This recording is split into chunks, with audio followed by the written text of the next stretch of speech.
Terms concept and their use in sociology.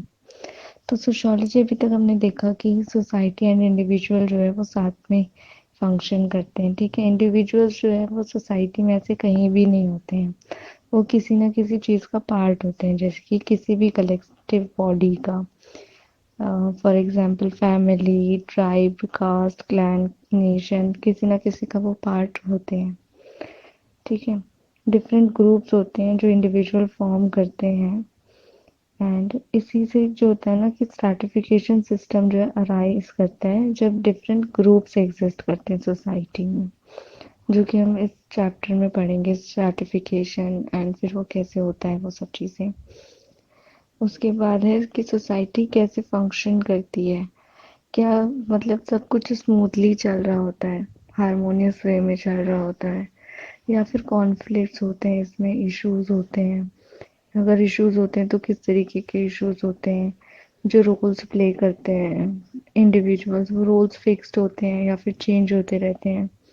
ठीक है, तो इसीलिए सोशियोलॉजी को समझने के लिए ना साथ में ये इम्पोर्टेंट है कि जो भी टर्म्स है, कॉन्सेप्ट्स हैं, उन सबको समझा जाए। ठीक है, वैसे हमने देखा है सोशियोलॉजी जो है वो ये है कि नॉर्मली आप फैमिली, स्कूल्स, ये सब चीज़ों से हम लोग फेमिलियर तो होते ही हैं, बट ये भी इम्पोर्टेंट है कि हम इन चीज़ों को कॉन्सेप्चुअली समझें। ठीक है, तो अदरवाइज क्या होगा कि अगर जैसे हम फेमिलियर हैं तो वो कॉमन सेंस नॉलेज हमारी बीच में आ जाएगी, और जो हमारा डेटा है फिर वो उतना यूज़फुल नहीं होगा। तो कॉमन सेंस नॉलेज से ऊपर जाने के लिए हमें इसको इस वे में देखना चाहिए कि सोशियोलॉजी जो है वो कैसे फंक्शन करती है, उसके कॉन्सेप्ट्स क्या है, उसमें क्या टर्म्स यूज हो रही हैं। ठीक है, एंड ये टर्म्स भी टाइम के साथ चेंज होते रहते हैं, तो कैसे ये टर्म्स चेंज होती हैं टाइम के साथ। ये जो कॉन्सेप्ट्स हैं ये भी सोसाइटी में अराइज करते हैं। ठीक है, जैसे इंडिविजुअल्स एंड ग्रुप सोसाइटी में रहते हैं, वैसे ही जो कॉन्सेप्ट्स एंड आइडियाज हैं ये भी डिफरेंट होते हैं सोसाइटी में। ठीक है, and sociology in different concepts को अलग अलग पर्सपेक्टिव से समझने की कोशिश करती है।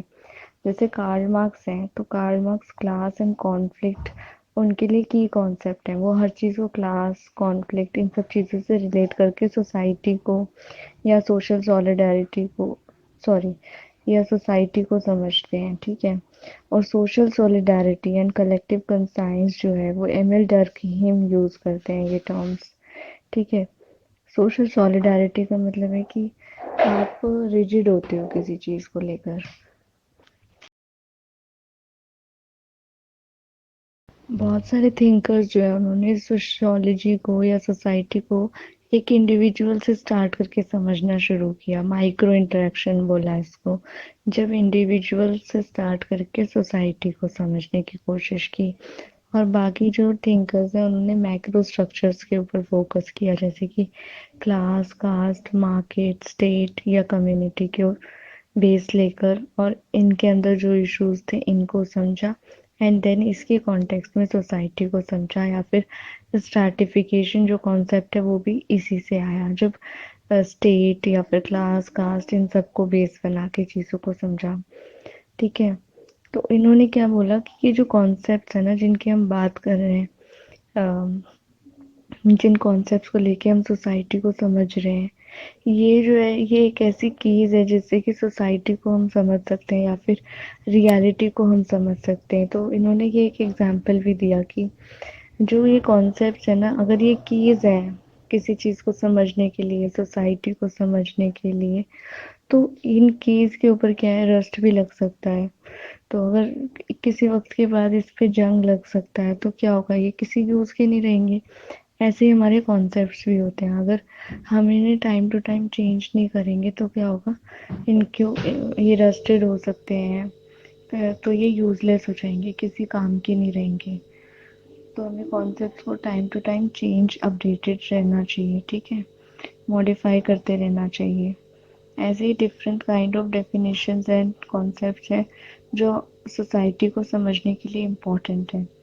इसमें कॉन्फ्लिक्ट थ्योरी है और फंक्शनलिस्ट थ्योरी है जो बहुत ज़्यादा इम्पोर्टेंट है। कॉन्फ्लिक्ट थ्योरी में क्या है कि आपको इश्यूज होते हैं चीज़ों से, आपको प्रॉब्लम होती है कि कोई चीज़ हो रही है तो वो ऐसी क्यों है या ऐसी क्यों है, और उसमें रीजंस होते हैं। जबकि फंक्शनलिस्ट थ्योरी में क्या है, फंक्शन के ऊपर मेन फोकस होता है कि सोशल ऑर्डर बना रहना चाहिए, कि और सोसाइटी की नीड्स को समझा जाता है कि सब चीज़ें तो ज़रूरी हैं। ठीक है। देन है सोशल ग्रुप्स एंड सोसाइटी। तो सोशियोलॉजी जो है वो study of human social life है। ठीक है। ह्यूमंस जो है वो इंटरेक्ट करते हैं, सोशल कलेक्टिविटीज़ होते हैं। ठीक है, कम्युनिकेट करते हैं। सोशियोलॉजी जो है वो उसका जो फोकस होता है वो दो चीज़ों पर होता है। फर्स्ट जो होता है कि ह्यूमन ग्रुप्स जो होते हैं और कलेक्टिविटीज़ जो है वो हर टाइम में किसी भी टाइप की सोसाइटी हो सब में एग्जिस्ट करते हैं, प्री मॉडर्न हो, एंशियंट हो, कैसी भी सोसाइटी हो, सब में क्या है, ह्यूमन ग्रुप्स प्रेजेंट थे, कलेक्टिविटीज़ थी वो प्रेजेंट थी। इसके अलावा सेकंड चीज़ जो है कि ये जो ग्रुप्स एंड कलेक्टिविटीज़ रही हैं, जो ह्यूमन ग्रुप्स रहे हैं डिफरेंट टाइम्स पर, वो सभी ग्रुप्स जो है ना वो डिफरेंट रहे हैं। ऐसा नहीं रहा है कि जिस तरह का रिलेशनशिप्स पहले लोगों के बीच में होता था अभी भी वैसा ही है। तो क्या है, any gathering of people does not necessarily constitute social group. ज़रूरी नहीं है कि जहाँ पे भी ह्यूमन ग्रुप्स हैं तो वो सोशल ग्रुप्स हैं। कई बार क्या होगा, बस स्टैंड पे कुछ लोग होंगे तो इसका मतलब ये नहीं कि वो एक सोशल ग्रुप है। वो क्या है, कोई भी एग्रीगेट है, वहाँ पे लोग इकट्ठे हैं। ठीक है। तो जो भी एक सेम प्लेस पे सेम टाइम पे लोग इकट्ठे हुए हैं या फिर एक जगह पर हैं, लाइक फॉर बिजनेस मीटिंग कुछ लोग मिल सकते हैं, तो वो सब क्या है कि वो एग्रीगेट्स हैं, वो कोई सोशल ग्रुप नहीं है। ठीक है। उसके अलावा देन आता है क्वासी ग्रुप। ये क्या होता है, ये एक एग्रीगेट या कॉम्बिनेशन है लोगों का, जिनका स्ट्रक्चर नहीं होता है, ऑर्गेनाइजेशन नहीं होता है, ये लोग बस मिलते हैं। ठीक है। अनअवेयर होते हैं कि आप इनको ग्रुप्स में डिवाइड कर रहे हो, तो बट उनको पता ही नहीं होता कि आपने उनको किस बेसिस पे या कैसे उनको डिवाइड किया है।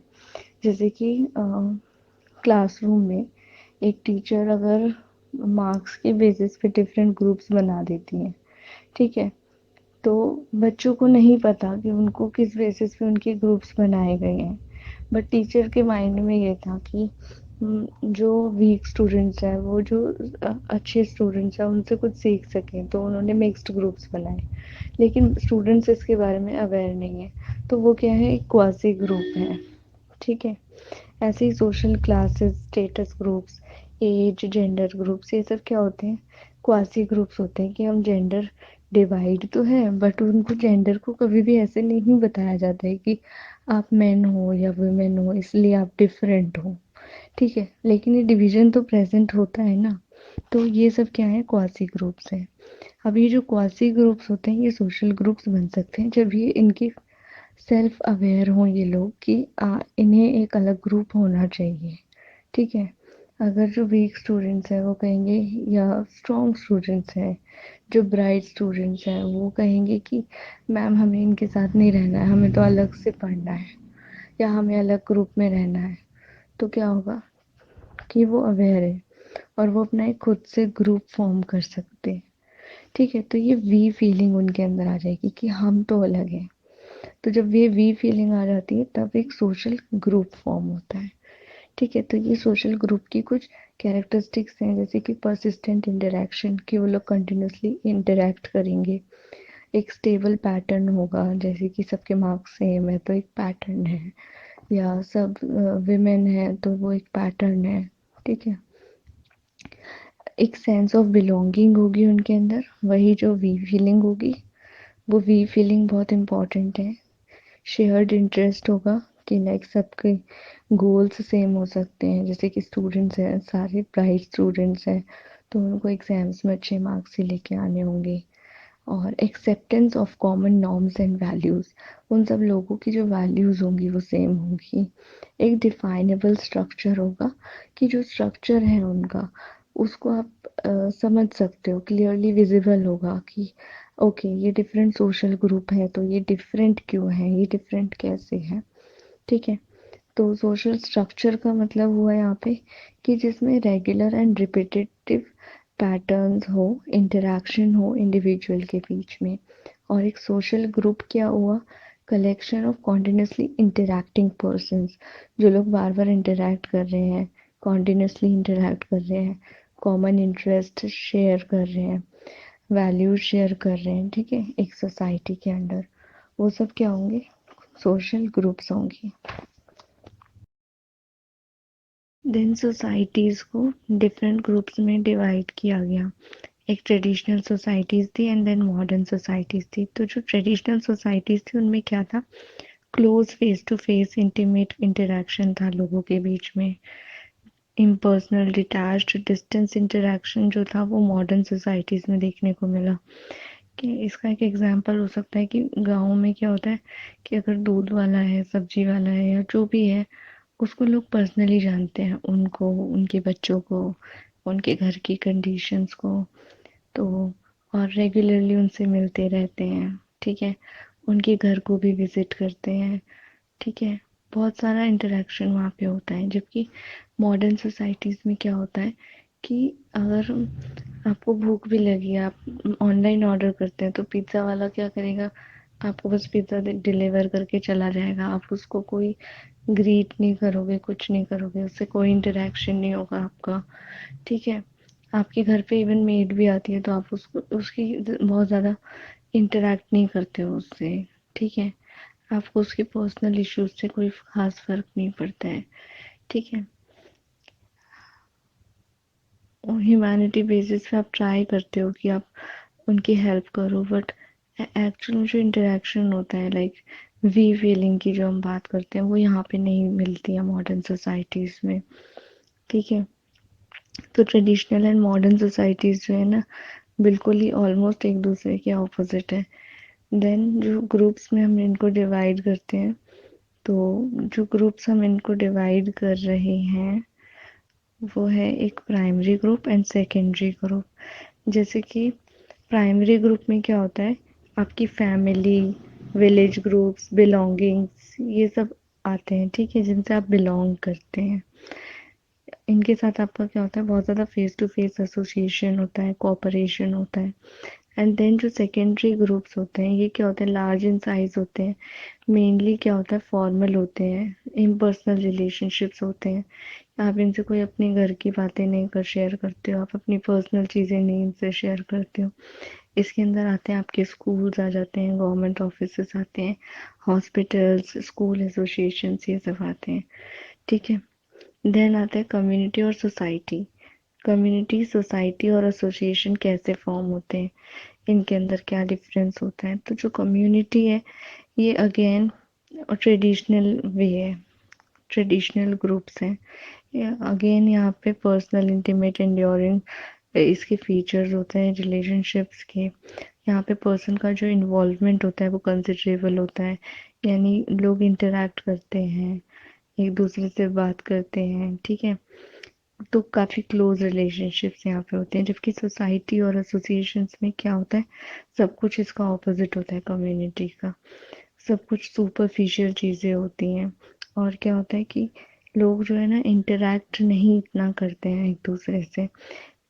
इसका एक ये भी ऐसे समझ सकते हैं कि मॉडर्न सोसाइटीज़ में क्या होता है, पता भी नहीं होता है कि आपके पड़ोस में कौन रह रहा है, ठीक है, या वो कहाँ से बिलोंग करते हैं, या एक्चुअल में बहुत लोगों को तो नाम भी नहीं पता होते हैं कि उनका नाम भी क्या है, ठीक है। जबकि विलेजेस में या कम्युनिटीज़ में क्या होता है कि आप अपने पड़ोसियों को तो जानते ही हो, उनके रिश्तेदारों को भी जानते हो, तो आप उनके साथ मिलते हो, बात करते हो, आप उनके बारे में बहुत सारी चीज़ें जानते हो। देन है in groups and out groups. In groups में क्या होता है कि एक वी फीलिंग होती है। इसका एक एग्जांपल लेके समझ सकते हैं। जो सेम स्कूल के बच्चे होते हैं, वो क्या करते हैं, अगर दूसरे स्कूल के बच्चों को आउट ग्रुप समझते हैं कि वो तो दूसरे स्कूल के हैं। और जो सेम स्कूल के होते हैं वो सोचते हैं कि ओके, ये तो हमारा स्कूल है, हम तो अपने स्कूल को रिप्रेजेंट कर रहे हैं। तो इन ग्रुप्स में क्या होता है, वी फीलिंग होती है, और जो भी दूसरा उनके ऑपोजिट ग्रुप होता है उसको वो आउट ग्रुप समझते हैं, ठीक है। तो अस और वी वाली फीलिंग को देम और दे से सेपरेट करते हैं ये इन ग्रुप्स एंड आउट ग्रुप्स जो होते हैं। देन है रेफरेंस ग्रुप्स। इसमें क्या होता है, एक ऐसा ग्रुप होता है जिसके जैसा हम बनना चाहते हैं कि ओके काश हम उसका हमारा लाइफस्टाइल उनके जैसा हो, या हमारा जो इनकम है वो उनके जैसी हो, या हमारा ऑक्यूपेशन उनके जैसा हो, प्रोफेशन वैसा हो, कल्चर ऐसा हो, हमारे गोल्स हम उनकी तरह सोचने लगते हैं। तो हम बहुत सारी चीज़ें जो है ना उनकी तरह करना चाहते हैं, तो हम उनको बोलते हैं रेफरेंस ग्रुप कि हम उनको रेफर कर रहे हैं। कॉलोनियल पीरियड का एक एग्जांपल है इसमें कि जो ब्रिटिशर्स थे, हम जो बहुत सारे इंडियंस जो थे वो उनको फॉलो करना चाहते थे। लाइक वो पहनते थे कुर्ता धोती पहनते थे, एंड ब्रिटिशर्स जो थे वो शर्ट्स पहनते थे। तो इंडियन जो थे वो सोचते थे कि हम भी वैसे अटायर्स पहने, वैसे कपड़ों में रहें। लेकिन यहाँ पे क्या था, एक काफ़ी हद तक जेंडर्ड भी देखने को मिला ये जो चीज़ थी कि वो ब्रिटिशर्स जैसा बनना चाहते थे, but at the same time वो ये नहीं चाहते थे कि जो इंडियन वुमेन्स हैं वो ब्रिटिश वुमेन की तरह बने। वो नहीं चाहते थे कि वो उनकी तरह इतने इंडिपेंडेंट हो। दो वो ये चाहते थे कि अच्छा चलो कुछ लेवल तक चलो ठीक है वो उनकी तरह वेस्टर्न ड्रेसेस पहन सकती हैं, बट वो ये नहीं चाहते थे कि वो उनकी तरह बिहेव भी करें या वो उनकी तरह ही रहें। तो बहुत सारी चीज़ों में यहाँ पे क्या था, जेंडर्ड भी थी चीज़ें। ठीक है। और देन यहाँ पे है पीयर ग्रुप्स। पीयर ग्रुप्स में क्या होता है, ये भी प्राइमरी ग्रुप की कैटेगरी में आते हैं peer groups. Common professional groups होते हैं जो आपसे इमिडिएटली रिलेटेड होते हैं। लाइक आप सेम प्रोफेशन के लोग हैं या फिर आप सेम स्कूल में हैं, तो आप सेम एक एरिया शेयर करते हैं अपनी लाइफ का। ठीक है। तो इसमें क्या होता है कि काइंड ऑफ सोशल प्रेशर यहाँ पे पीयर्स क्रिएट करते हैं कि आपको क्या करना चाहिए क्या नहीं करना चाहिए, और इसका इफेक्ट भी आपकी लाइफ पर पड़ता है। ठीक है। सोशल स्ट्रैटिफिकेशन का मतलब क्या होता है कि हमारी जो सोसाइटी है उसके अंदर कुछ इनइक्वालिटीज़ है। ठीक है। ग्रुप्स के बीच में कुछ डिफरेंसेस हैं जो एग्जिस्ट करते हैं। अ, इनको हम समझ सकते हैं कि कुछ ग्रुप्स हैं जिनको कोई बहुत सारी चीज़ें जो है वो मिलती ही नहीं है, और कुछ ग्रुप्स हैं जिनके पास ये इनका एक्सेस होता है। ठीक है। तो ये एक एग्जांपल है इसका। इसी तरह से और भी बहुत सारे डिफरेंसेस होते हैं जो प्रेजेंट होते हैं, जो कि रोल्स के बेसिस पे हो सकते हैं कि हम डिफरेंट इंडिविजुअल्स को डिफरेंट रोल्स प्ले करने होते हैं। तो फिर ये वाली जो इनइक्वालिटीज़ हैं काफ़ी स्ट्रक्चर्ड होती हैं। स्ट्रक्चर्ड का मतलब यहाँ पे ये है कि ये जो इनइक्वालिटीज़ है ना इनको इस तरीके से हमारी सोसाइटी के अंदर प्रेजेंट है ये, कि आप इनको एकदम डायरेक्टली क्वेश्चन भी नहीं कर सकते हो। ठीक है। इसके लिए भी आपको बहुत स्ट्रगल करना पड़ेगा। ठीक है। पास्ट में ऐसे बहुत सारे स्ट्रगल्स हुए हैं, लाइक कास्ट को लेके, क्लास को लेके, जेंडर को लेकर। ठीक है।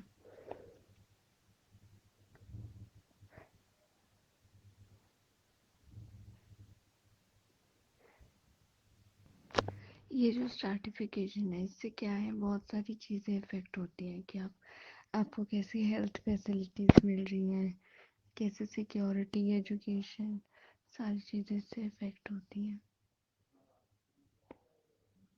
ठीक है। उसके बाद क्या है कि हिस्ट्री में अगर हम देखें तो स्ट्रैटिफिकेशन जो है बहुत पहले से एग्जिस्ट करते हुए आया है। ऐसा नहीं कि स्ट्रैटिफिकेशन को हम अभी समझ रहे हैं, ये बहुत टाइम से। पहले क्या था, स्लेवरी की फॉर्म में था, कास्ट में था, एस्टेट में था, क्लास में था। तो स्लेवरी का था जो एग्जाम्पल है वो ऐसे है कि जो इनइक्वालिटी थी ना, बहुत सारे इंडिविजुअल्स थे वो ओन उनको कोई और ही ओन करता था, जैसे कि वो उनके गुलाम ही होते थे बिल्कुल, जैसा वो कहेंगे वैसा उनको करना पड़ता था। ठीक है। इसके दो एग्जांपल्स दिए हुए हैं यहाँ पे, ancient Greece and Rome and southern states of USA. 18th एंड 19th सेंचुरी की बात है। ठीक है। लेकिन अब क्या है यहाँ पे, अब जो फॉर्मल इंस्टीट्यूशन है हमारी स्टेट में, तो स्लेवरी जो है ना वो पूरी तरह से ख़त्म हो चुकी है। बट क्या है, अब बॉन्डेड लेबर जैसी चीज़ें जो बहुत ज़्यादा बैकवर्ड एरियाज है वहाँ पे वो अभी भी प्रेजेंट है। ठीक है,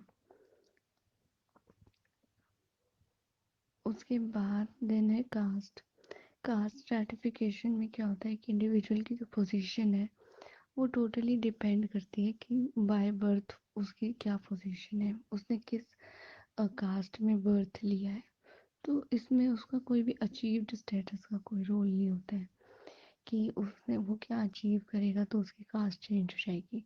उसकी कास्ट जो है वो बाय बर्थ एस्क्राइब्ड है कि उसकी कास्ट जो है वो वही रहेगी। ठीक है, ट्रेडिशनल इंडिया में जो है कास्ट को कैसे समझा जाता था कि प्योरिटी और पॉल्यूशन के कॉन्टेस्ट में समझा जाता था कि जो एक सिलेक्टेड कास्ट है जैसे ब्राह्मण्स है उनको प्योर समझा जाता था, बाकी जो अदर कास्ट है उनको आउटसाइडेड कास्ट बोला जाता था एंड उनको पॉल्यूटेड समझा जाता था। लाइक कि उनको टच नहीं कर सकते हैं वो लोग, या फिर उनके हाथ से पानी नहीं पी सकते हैं, या किसी भी तरह की का उनसे इंटरेक्शन नहीं होगा उनका। ठीक है, देन उसमें था ट्रेडिशनल सिस्टम में ब्राह्मण क्षत्रिय वैश्यास एंड शूद्र 4 वर्ण में इनको डिवाइड किया गया था। इसके अलावा ऑक्यूपेशन बेस्ड बहुत सारी जातिज थी प्रेजेंट हिस्ट्री में। ठीक है, फिर कास्ट सिस्टम को ना, कास्ट सिस्टम काफ़ी चेंज भी हुआ बट इसके अंदर ना बहुत सारी चीज़ें ऐसी थी जिसकी वजह से कास्ट सिस्टम जो है ना वो कंटिन्यू करता है आज भी। For example endogamy. एंडोगेमी का मतलब क्या है कि सेम कास्ट में शादी करना। तो सेम कास्ट में शादी करने जैसी चीज़ें हैं वो किस लिए आई थी, ताकि जो प्योरिटी है वो उसको मेंटेन कर सकें। ठीक है,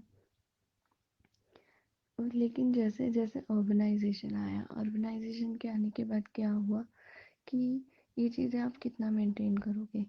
कि पहले क्या था, ये प्योरिटी मेंटेन करने के लिए कॉन्सेप्ट यूज़ होता था, बट जैसे अर्बनाइजेशन आया तो आपकी लोकल ट्रेन्स हो गए, रेस्टोरेंट्स हो गए, या फिर होटल्स हो गए, थिएटर्स हो गए, कहीं पे भी रेलवे प्लेटफॉर्म पे चले जाओ या कहीं भी जाओ तो आप क्या करते थे, कॉमन पीपल से इंटरेक्ट किसी ना किसी वे में कर ही लेते थे। इवन अगर भीड़ वाली जगह होती थी तो वो आपको टच भी होते थे। तो फिर क्या होता है कि आपने क्या प्योरिटी मेंटेन की, नहीं की। तो एआर देसाई की एक रिपोर्ट है उसमें भी इस तरीके की चीज़ें उन्होंने मेंशन की है। ठीक है, उसमें उन्होंने यही क्वेश्चन किया है कि प्योरिटी जो है वो फिर क्वेश्चन हुई ना यहाँ पर, कि प्योरिटी तो रही नहीं। तो अर्बनाइजेशन ने ये जो चेंजेस हैं ये बहुत सारे चेंजेस लेकर आए। ठीक है, लेकिन क्या हुआ कि अब ये जो चेंजेस थे ये तो आ रहे थे, बट जो डिस्क्रिमिनेशन था ना, अब पहले क्या था कि आप डायरेक्टली ये सब ओपनली करते थे कि आप जो लोअर कास्ट है उनको उनके उनसे इंटरेक्ट नहीं करते थे, बट अब क्या करेंगे आप कि आप डिस्क्रिमिनेट करते हैं। तो डिस्क्रिमिनेशन किस टाइप का होता है कि आप उनसे इंटरेक्ट करने के लिए डिफरेंट तरीके अपनाते हो कि आप अगर कोई लोअर कास्ट का है तो उससे उनके साथ शादी जैसी चीज़ों को एक्सेप्ट नहीं करोगे, या उनके साथ काम करने जैसी चीज़ों को एक्सेप्ट नहीं करोगे। अगर आपका मान लो अगर कोई स्टेट का ऑफिस है वहाँ तो ये सब चीज़ें नहीं कर सकते आप, लेकिन अगर आपका कोई प्राइवेट काम है वहाँ पे अगर आप चाहो तो आप उनको मना कर सकते हो। अगर कोई लोअर कास्ट है तो वहाँ पे आप डिस्क्रिमिनेट करोगे। ठीक है, लेकिन इनडायरेक्टली करोगे कि सामने वाले को पता ही नहीं है। तो ये जो ये डिस्क्रिमिनेशन जैसी चीज़ें हैं ना ये तो आज भी प्रेजेंट है और होती हैं। इवन इन स्कूल्स बच्चों को ये चीज़ें फेस करनी पड़ती हैं। लेकिन अब बहुत सारी चीज़ें डायरेक्टली नहीं होती और कास्ट के बेसिस पे नहीं होती, लेकिन और बहुत सारे पैरामीटर्स हैं जिनके बेसिस पे ये डिस्क्रिमिनेशन होता है। ठीक है, क्लास जो टॉपिक है इसको फंक्शनलिज्म और देन है कॉन्फ्लिक्ट थ्योरीज ने बहुत ज़्यादा फोकस किया है। ठीक है, मार्क्स और वीबर ने इसके बारे में जो बात की है तो उनका जो पूरा फोकस है वो किसके ऊपर है, मीन्स ऑफ प्रोडक्शन के ऊपर है कि आप क्या चीज़ें प्रोडक्ट कर रहे हो, उससे किसको फ़ायदा हो रहा है, उसका ओनर कौन है। ठीक है, वीबर ने यूज़ की एक टर्म लाइफ चांसेस, जिसका मतलब उन्होंने बोला कि जो एडवांटेजेस हैं वो कौन किसके लिए हैं। मार्केट में जो भी चीज़ें हो रही हैं, मार्केट की जो प्रॉफिट आ रहा है वो उससे किसको फ़ायदा है। ठीक है, उन्होंने इनइक्वालिटी को हाईलाइट किया है कि इकोनॉमिक रिलेशंस में जो इनइक्वालिटी है ना, वो एक कॉन्फ्लिक्ट है। वीबर ने ये बात की है। इन्होंने प्रेस्टीज और पॉलिटिकल पावर पे भी स्ट्रेस किया है। ठीक है, पॉलिटिकल पावर को इम्पोर्टेंस दी है, प्रेस्टीज को इम्पोर्टेंस दी है कि एक ही क्लास को क्यों सारी फैसिलिटीज या फिर सारी प्रेस्टीज मिलनी चाहिए, बाकी सब क्लासेस को भी मिलना चाहिए। देन है फंक्शनलिस्ट थ्योरीज सोशल स्ट्रैटिफिकेशन की, जो क्लासलेस या अनस्ट्रैटिफाइड समझते हैं सोसाइटी को। ये मेनली क्या सोचते हैं कि जो सोसाइटी है वो मोटिवेटिंग इंडिविजुअल्स हैं। ठीक है, इसमें क्या है कि सोशल इनइक्वालिटी या स्ट्रैटिफिकेशन जो है ना, अनकॉन्शियसली इवॉल्व हुआ है, जो कि सोसाइटी के लिए ज़रूरी है। ठीक है, और ट्रेडिशनल कास्ट सिस्टम जो है उसमें सोशल हायरार्की जो थी वो फिक्स्ड थी। लेकिन क्लास में क्या है कि अगर आप अचीव करते हो कुछ, आप एजुकेटेड हो, आप एक अच्छी इनकम ले रहे हो, आपके पास सारे रिसोर्सेज हैं, तो आप क्या कर सकते हो, आप एक अचीव कर सकते हो, डू अपर क्लास में जा सकते हो। ठीक है, तो ये मोर डेमोक्रेटिक सोसाइटीज का एक कैरेक्टरिस्टिक भी है कि जितना ज़्यादा डेमोक्रेटिक सोसाइटीज होंगी वहाँ पे क्या होगा, क्लास स्ट्रक्चर जो है वो इतना ज़्यादा रिजिड नहीं होगा और आप इजीली अचीव कर सकते हो चीज़ों को। ठीक है, इस तरीके की अचीवमेंट स्टोरीज जो होती है ना वो एग्जिस्ट भी करती हैं और बहुत ज़्यादा इंस्पायर करती हैं लोगों को। देन स्टेटस एंड रोल है, ये दोनों ट्विन कॉन्सेप्ट्स है। स्टेटस जो होता है किसी भी इंडिविजुअल की सोशल पोजीशन होती है, उसके साथ साथ क्या होता है उसकी कुछ राइट्स एंड ड्यूटीज होती हैं एक सिलेक्टेड पोजीशन के लिए। जबकि रोल जो होता है वो डायनेमिक या बिहेवियर एस्पेक्ट होता है एक स्टेटस का। जैसे ही आपको कोई स्टेटस मिलता है उसके साथ आपको एक रोल भी परफॉर्म करना होता है। स्टेटस जो होता है वो आप ऑक्यूपाई करते हो, बट रोल जो है वो आपको प्ले करना होता है। दैट इज़ कि रोल जो होता है ना वो आपको आपकी ड्यूटी है कि आप उसे कैसे परफॉर्म कर रहे हो, आपकी क्या क्या रिस्पॉन्सिबिलिटीज़ है उस रोल के साथ। ठीक है, रोल जो होता है आपका जो भी बिहेवियर होता है उसको रेगुलराइज करता है, फॉर्मलाइज करता है इन सोसाइटी में। एक रोल की वजह से आपकी एक अलग आइडेंटिटी बनती है। ठीक है, तो एक जो इंडिविजुअल होता है वो बहुत सारे स्टेटसेस हो सकते हैं उसके ड्यूरिंग द हर हिज और हर लाइफ। ठीक है, जैसे कि कोई स्टूडेंट है, तो वो स्कूल में क्या है, स्टूडेंट है, और अगर वो बाहर जा रहा है तो वो पैसेंजर है एक बस ड्राइवर के लिए, और अपने सिबलिंग के लिए वो भाई या बहन है। ठीक है, तो वो क्या है उसके डिफरेंट स्टेटस है सेम टाइम पर। और इस ऐसे ही इसको हम बोलेंगे, अगर उसके डिफरेंट स्टेटस है ना सेम टाइम पे, तो हम उनको बोलेंगे स्टेटस सेट। और अगर एक इंडिविजुअल है वो अभी किसी का बेटा है, ठीक है, देन वो फादर बनता है, देन वो ग्रैंडफादर बनता है, तो अब क्या हुआ, वो अपनी लाइफ में पहले सन था, फिर फादर बना, फिर ग्रैंडफादर बनेगा। तो अब क्या है, वो एक सीक्वेंस फॉलो कर रहा है, एक ही इंडिविजुअल है और इसमें सीक्वेंस है, तो ये क्या होगा, स्टेटस सीक्वेंस है। इसी तरह से एस्क्राइब्ड स्टेटस होता है। एस्क्राइब्ड स्टेटस में क्या होता है, आपको ये स्टेटस मिलता है, जैसे कि कास्ट एग्जाम्पल, ये आपको बाय बर्थ मिल जाती है। ये इनवॉलेंटरी होता है नेचर में कि आप चाहते नहीं हो बट आपको वो मिलता है। लाइक अगर कोई बॉय है या गर्ल है तो ये उसको बाय बर्थ मिला है कि वो बॉय है या गर्ल है।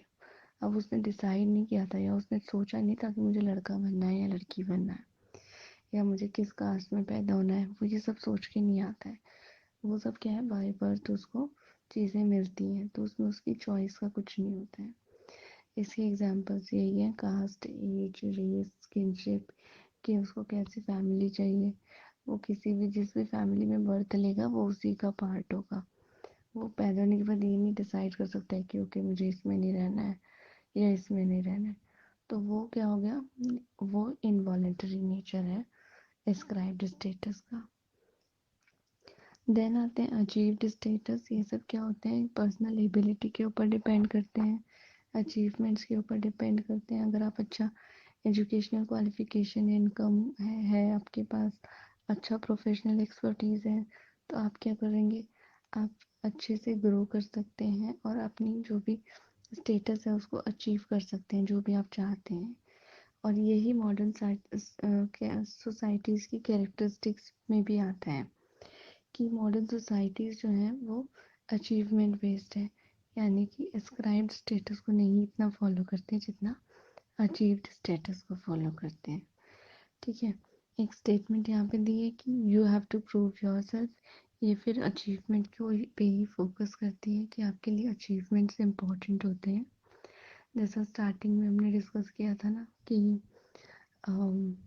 अगर आप अच्छा पढ़ोगे तो फिर आप जो भी चाहते हो वो अचीव कर सकते हो, तो वहाँ पे एक इंडिविजुअल के अचीवमेंट पर फोकस था। ठीक है, बाकी चीज़ों को इतना इम्पोर्टेंस नहीं था। ठीक है, देन आता है स्टेटस एंड प्रेस्टीज। ये भी इंटरकनेक्टेड टर्म्स हैं। प्रेस्टीज जो होता है वो एक स्टेटस के साथ अटैच्ड होती है।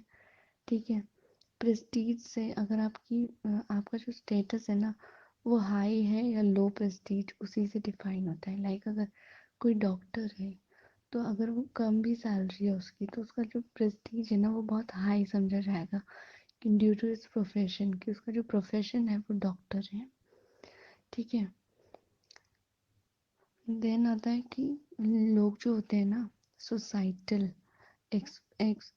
एक्सपेक्टेशंस जो होती हैं उनकी, तो वो रोल को जो है ना प्ले करने से पहले क्या करते हैं, रोल को टेक करते हैं, रोल को एक्वायर करते हैं। रोल जैसा है उसको वैसे ही खुद से प्ले करने की कोशिश करते हैं। ठीक है,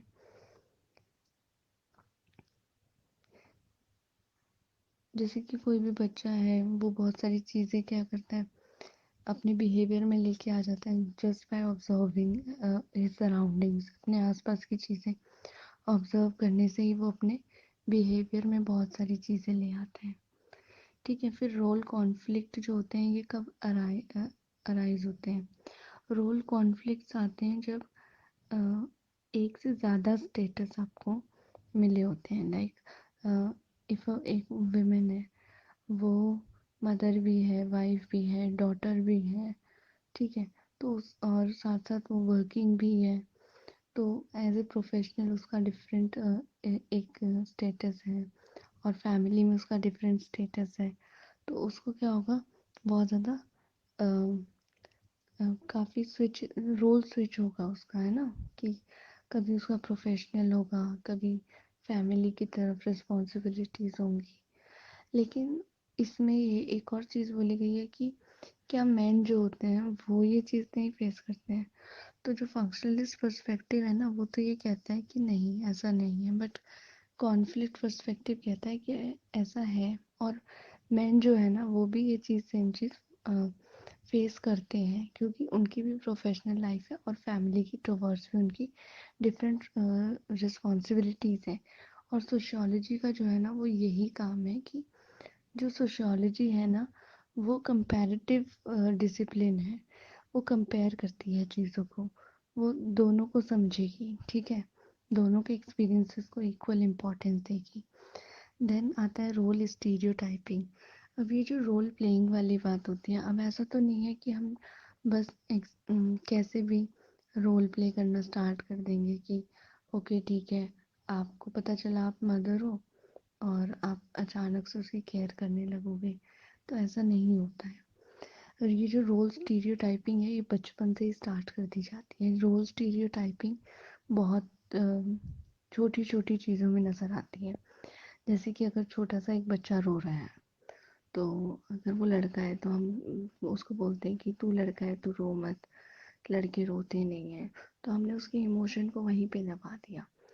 या फिर अगर कोई लड़की है तो हम उसको बोलते हैं कि ये तुम बैट बॉल से मत खेल, ये लड़कियां ये सब नहीं खेलती हैं, उसको डॉल दे देते हैं।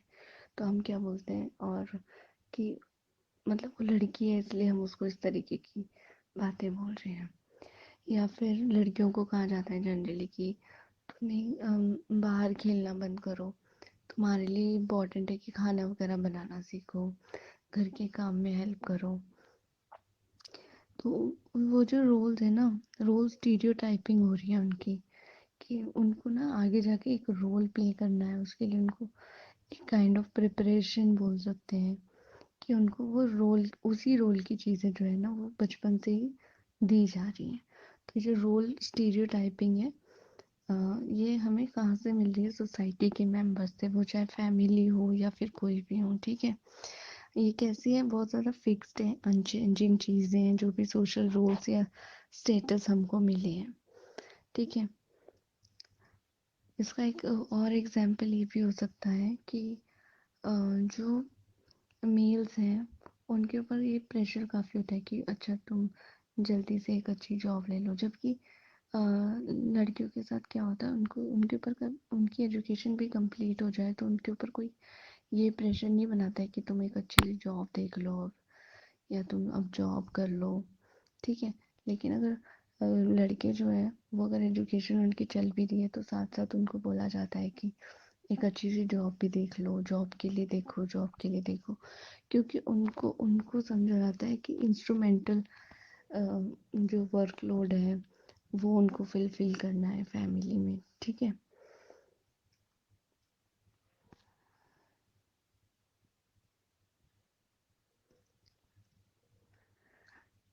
अब ये जो रोल्स है ना, ये जो रोल्स हैं सोसाइटी हमें इस तरीके से दे रही होती है, या इस तरीके से हमको, हम ये रोल्स को समझ रहे होते हैं कि हाँ यहाँ पे ना हम खुद से तो कोई चीज़ क्रिएट करते ही नहीं है ना, हम कोई नेगोशिएशन करते हैं, हम बस इसको एक सोशलाइजेशन का पार्ट समझते हैं, और जो हमें मिल रहा है हम उसको ऐसे ही ग्रास्प करने लगते हैं, ठीक है।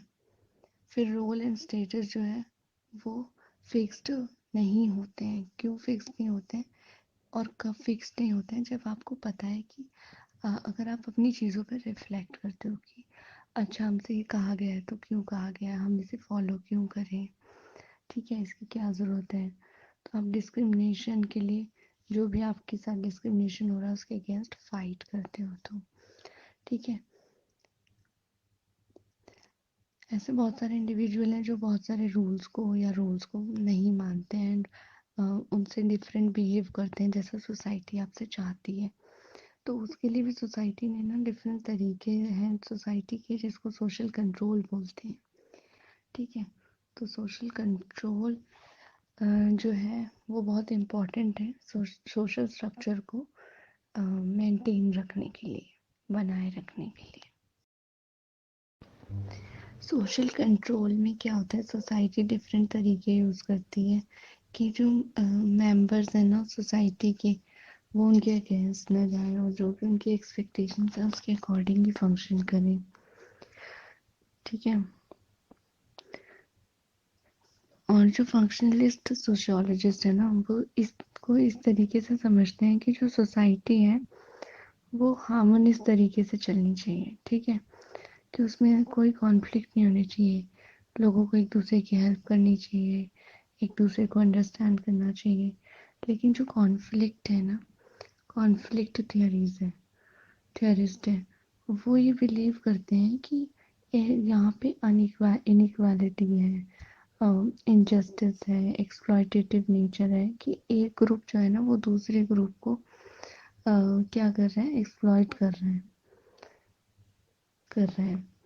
तो जो फंक्शनलिस्ट पर्सपेक्टिव है वो सोशल कंट्रोल को इस तरीके से समझता है कि वो फोर्स करता है कि हर इंडिविजुअल जो है वो उनको जो भी रेगुलेट करे बिहेवियर को, फॉलो करे उनके बिहेवियर्स को जैसे वो एक्सपेक्ट करते हैं, बहुत सारे वैल्यूज़ और पैटर्न्स को मेंटेन करने के लिए बोलता है, ठीक है, जो भी सोसाइटी चाहती है। और अगर कोई भी डेविएंट बिहेव करता है, अलग बिहेव करता है या ऑपोजिट बिहेव करता है जैसा एक्सपेक्टेशन है सोसाइटी की, तो उसके लिए उनमें क्या है कि अम, उनको पनिश किया जाता है, ठीक है, जो अगर उनके अगेंस्ट जाता है। लेकिन कॉन्फ्लिक्ट थियरीज में क्या है कि सोशल कंट्रोल जो है ना वो इसको इस तरीके से समझते हैं कि एक जो डोमिनेंट क्लास है ना, डोमिनेंट सोशल क्लास, वो दूसरी क्लास के ऊपर रूल करती है। इसमें स्टेबिलिटी जो है ना वो ऐसे होती नहीं है स्टेबिलिटी। तो यहाँ पे जो लॉ है वो भी पावरफुल है, लेकिन सोसाइटी के इंटरेस्ट में है वो। बट अगेन जो है पावरफुल लोग जो है उन्हीं की वो ही डोमिनेट करते हैं लोअर क्लासेस को। ठीक है।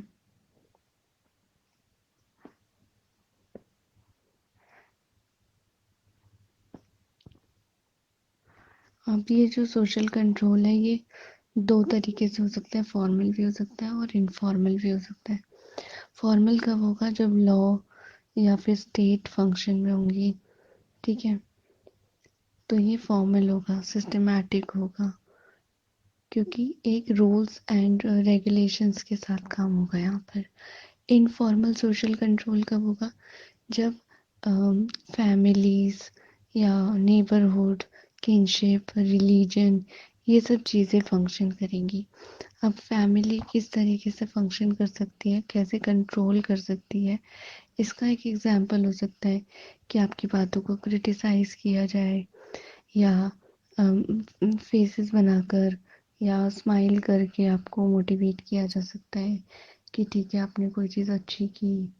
ठीक है, अच्छी की तो स्माइल करेंगे, या अगर आप कुछ गलत कर रहे हो, बेकार कर रहे हो, तो हो सकता है आपको थप्पड़ दिखाएं। तो वो सब क्या उनके एक्सप्रेशंस है, बॉडी लैंग्वेज है, इन सब चीज़ों से भी आपको कंट्रोल किया जाता है। ठीक है, तो ये सब चीज़ें तो बहुत बचपन से ही स्टार्ट हो जाती हैं कि बच्चा जब छोटा होता है तब से ही आप स्माइल से उसको मोटिवेट करते हो, या फिर डिफरेंट फेसेस बनाते हो, स्टेयर करते हो कि वो कोई चीज़ ना करे।